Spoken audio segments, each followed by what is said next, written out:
Hi, I'm Ray Tantzen, Product Manager at PreSonus. I recently had the opportunity to do one of our River City studio recordings with an incredible artist and band called Sydney Sam. And for my turn of recording, I chose to use the StudioLive 64S that we have installed in that studio for the recording. So the way that we have it set up in the studio is we have the USB from the StudioLive 64S connected to the Mac Pro that is there in the studio so that we could record all the tracks into Studio One. And then I used the mixer itself to set up monitor mixes so we could have everything just coming through the mixer. We weren't going through Studio One and back. It was just a lot faster and simpler to set it up that way. And then all the tracks from the mixer then record directly into Studio One.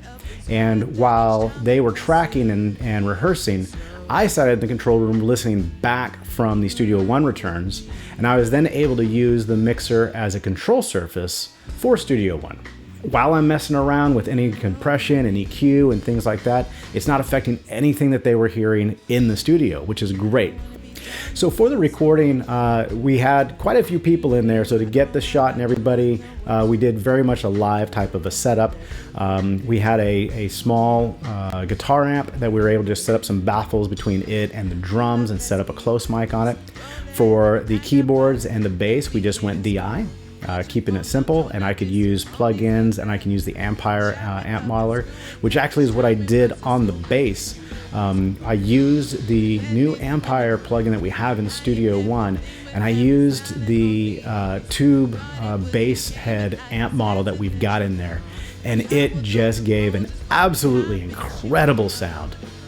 For the drums, we did kind of a typical mic on the drums, but we did use the PreSonus PM2 pair of pencil condensers on the overheads. They sound absolutely incredible. Now, even though we did use a dynamic mic on the vocals, simply because of where we had to place them in the room, the vocal mic was set up almost right in front of the drums. So that was one of the biggest challenges that I faced in Studio One.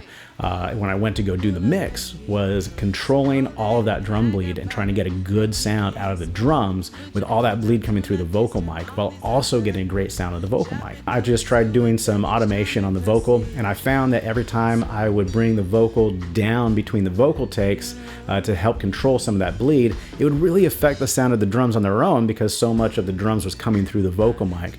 So I ended up doing equal and opposite automation on the overheads and the vocal mic. So I get the better sound of the overheads when the vocals weren't there, and then when the vocals were there, I just balance it out and let the bleed from the vocal mic kind of creep in and keep things level and even. The other big thing that was another absolute lifesaver on this session is that in Studio One you can go into any track and you can set up a delay amount on that track. So what I did is delay that vocal track just a little bit. I was able to get a lot of that bleed under control because it was canceling itself out simply because the waveforms were out of sync.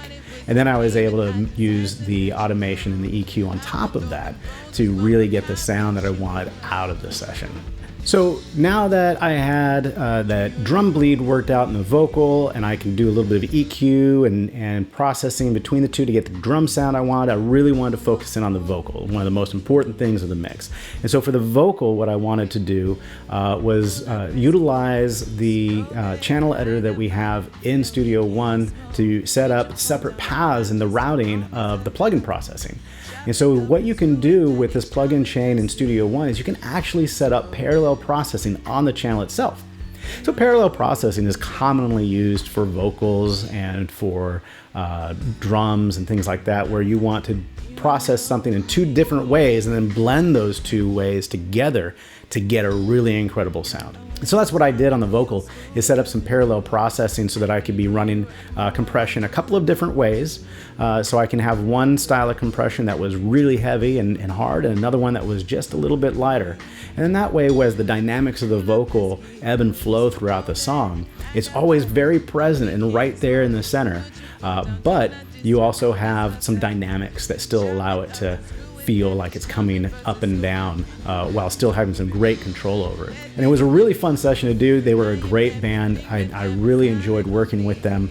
And then working in the mix in Studio One was an absolute blast. So when you buy a StudioLive mixer, you get Studio One Artist with it, and you get all of the plugins that come with Studio One Artist, but you also get a plugin suite called our Studio Magic Bundle that's got a lot of really useful plugins. It's got some reverbs in there, some special compressors. We really wanted to showcase what you could do with just what you get out of the box with one of our mixers or one of our interfaces.